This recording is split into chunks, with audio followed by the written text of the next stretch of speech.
Herzlich willkommen aus dem Herzen von München im Café Datenschutz. Heute zum dritten Teil zum Thema Daten und Information.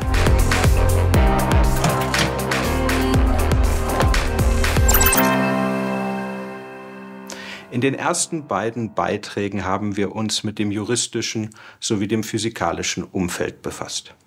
Dabei haben wir gezeigt, dass jede maschinelle Datenverarbeitung ausnahmslos materiell erfolgt. Daten sind materiell, Daten müssen materiell sein. In dieser letzten und dritten Folge unterbreiten wir Vorschläge, wie die Europäische Union in einem sich rasant technisch fortentwickelnden Umfeld das Recht weiterentwickeln könnte, um den eigentlichen Schutzanspruch weiter aufrechterhalten zu können. Was ist mit rasanter technologischer Fortentwicklung gemeint? Nun zum einen das Aufkommen von künstlicher Intelligenz, insbesondere den Large Language Models. Hierbei handelt es sich um eine auf statistischen Modellen beruhende Aufarbeitung von Buchstabenfolgen.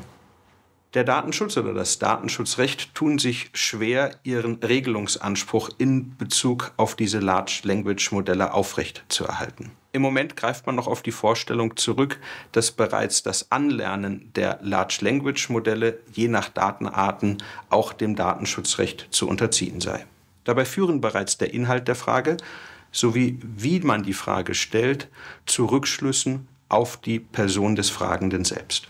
Mit anderen Worten, jeder sprachliche Austausch mit einem Large Language Modell führt potenziell zu Informationen, mit denen das Large Language Modell angereichert werden kann. Ganz ähnlich wie beim Gehirn, einmal gewonnenes Wissen kann nicht einfach auf Befehl wieder entfernt oder gelöscht werden. Jede Interaktion mit einem Large Language Modell könnte entsprechend analysiert werden. Die Angst über die künftige Unterlegenheit des Menschen unter künstliche Intelligenz, sofern diese Bewusstsein erlangen würde, ist also irreführend. Denn die Einbeziehung des Menschen und die sich daraus ergebenden Analysen erfolgen bereits über die Sprache. Bewusstsein ist für Large Language Modelle also gerade keine Voraussetzung, um den Anfragenden analysieren zu können. Der bloße sprachbasierte Austausch genügt hierfür bereits. Dann noch ein zweiter Bereich der technologischen Entwicklung neben der künstlichen Intelligenz, den ich hier erwähnen möchte. Es geht dabei um die Nutzung biometrischer Informationen, insbesondere zur Authentifizierung von Login-Vorgängen bei Social-Media-Plattformen.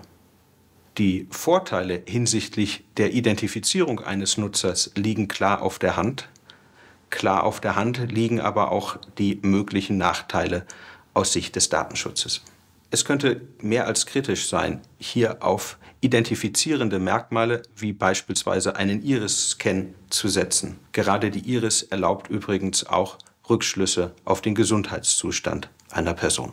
Nach diesem Streifzug in die technologischen Entwicklungen nun ein paar Worte zu den rechtlichen Rahmenbedingungen in der Europäischen Union, insbesondere im Bereich Persönlichkeitsrechte und Datenschutz. Zum einen das Recht auf informationelle Selbstbestimmung aus dem Urteil des Bundesverfassungsgerichts aus dem Jahr 1983, korrespondierend mit Artikel 8 der Europäischen Menschenrechtskonvention. Zum anderen das Übereinkommen aus dem Jahr 1981 zum Schutz des Menschen bei der automatisierten Verarbeitung personenbezogener Daten.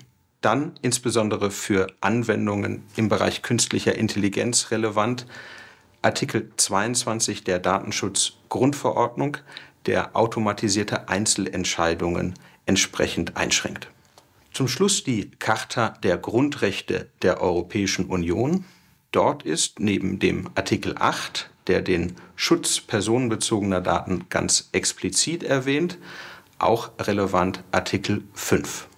Artikel 5 beinhaltet ein Verbot von Sklaverei und Zwangsarbeit. Er schützt also die physische Existenz eines Menschen. Und damit spannen wir dann auch den Bogen zurück zu unserem Datenbegriff. Bei dem hier diskutierten Datenbegriff nun geht es um die psychische Existenz, also die geistige Verfasstheit eines Menschen. Diese zu ergreifen, zu lenken, ist nicht minder bedeutsam, weil jede Fremdverwendung das Potenzial hat, für das gelenkte Individuum unentdeckbar zu bleiben, was für dieses dann zwar unbemerkt, aber keineswegs folgenlos bleiben wird.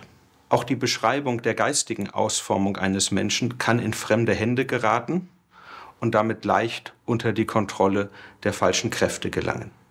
Daten können die geistige und psychische Verfasstheit eines Menschen beschreiben, seine Verhaltensweisen, seine Neigungen identifizierbar und damit verwendbar machen.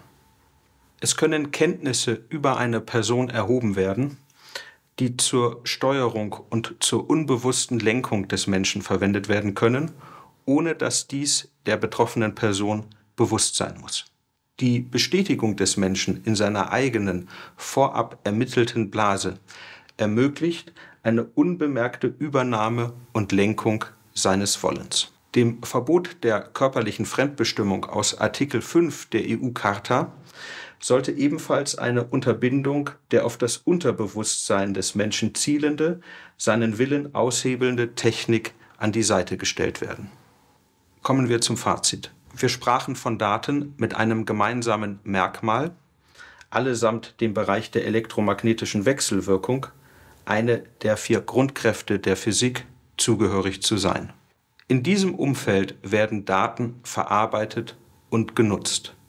Wir hatten gezeigt, dass derartige Daten materiell sein müssen. Auf dieser Grundlage könnte der Datenschutz weiterentwickelt werden. 2 Voraussetzungen sind hierbei erforderlich. Erstens, Daten werden aufgrund ihrer Materialität als eigentumsfähig anerkannt. Und zweitens, Daten, die eine Person beschreiben, sind ausschließlich dieser Person zugehörig. Diese Daten dürften nicht veräußerbar sein.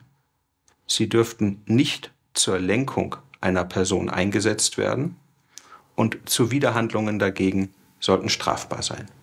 Wer immer derartige Daten, aus welchem Grund auch immer, erhebt oder erhoben hat, er darf diese Daten nicht nutzen. Es wird freilich Ausnahmen geben müssen, beispielsweise für den medizinischen Bereich.